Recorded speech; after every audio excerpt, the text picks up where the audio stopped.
Blah, blah, blah. You know what this is by now.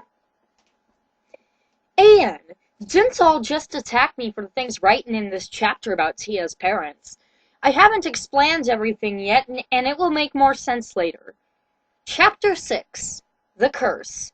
Oh, Ildred, with your skin so white, your eyes like amber, out of sight, pale angel in my eyes, hair light gold, rosy sunrise.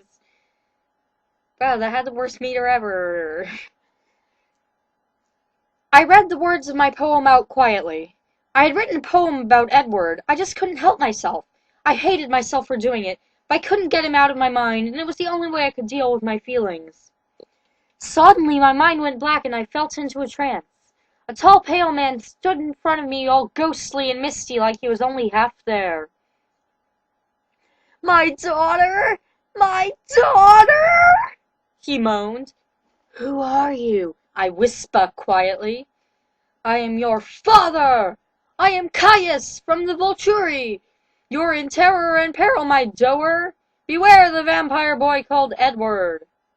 "Why?" I said. "You mustn't let him sex you, or the curse your mother tried to protect you from will fall on you. You'll become a vampire! And you will never be safe.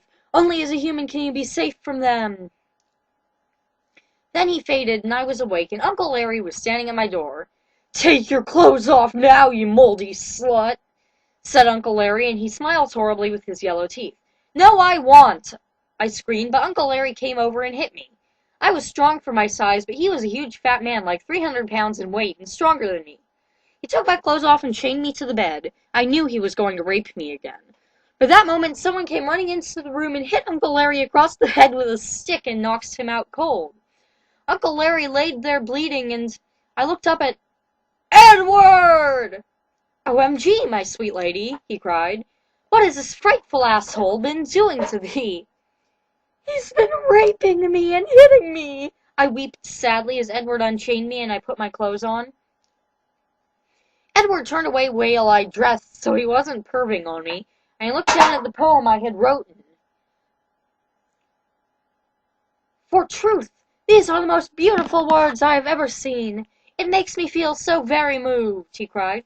"I wished I wasn't promised someone else. Then I could write poems for me. For thee.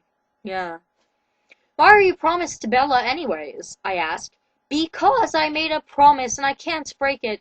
It would be rude and ungentlemanly. Bella never used to be like she was now. I can't talk today.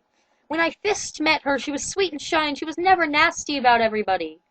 But she has changed, and so have her friends. I don't know what made her change. Maybe it is mine fault. She just seems angry all the time now." "Yeah, that makes sense, I guess," I said. We left the house and went to walk in the woods. We talked about loads of things, and it turns out we had a lot in common. We liked all the same music and movies and books and stuff. It was like magic. You know, maybe Bella is unhappy because you guys are not in love like you used to be. And you should break up with her so she can move on and you can both be happy, I say. Just so.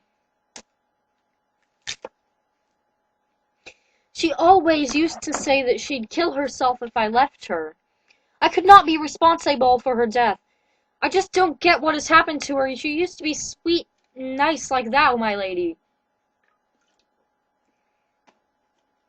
And now I am falling in love with thou, and it is all such a darn mess." He hit a tree in frustration, and it broke. He was so strong, I guess because he was a vampire. "You're falling in love with me?" I asked, my cheeks going all red and my heart starting to soar. "OMG, forget I said that." He looked really embarrassed, and it was so cute. He had a big erection, too. I reached out and grabbed his hard-throbbing male object. We couldn't control ourselves anymore, and we both fell down on the floor and got naked and made love. It was amazing and lasted hours, and I had never been so happy in my life. I felt like I could die with happiness.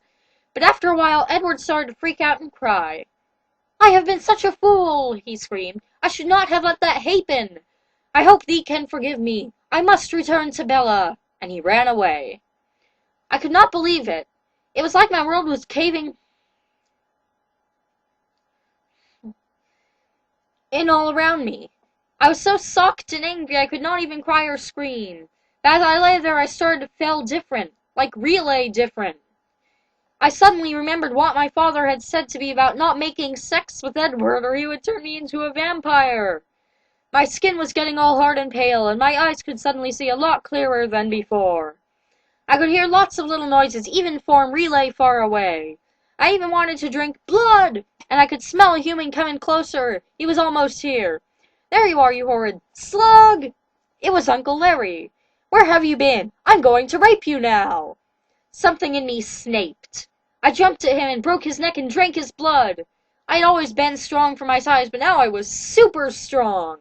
He looked so surprised, and it was so good. Soon I dropped him to the floor, and he was dead!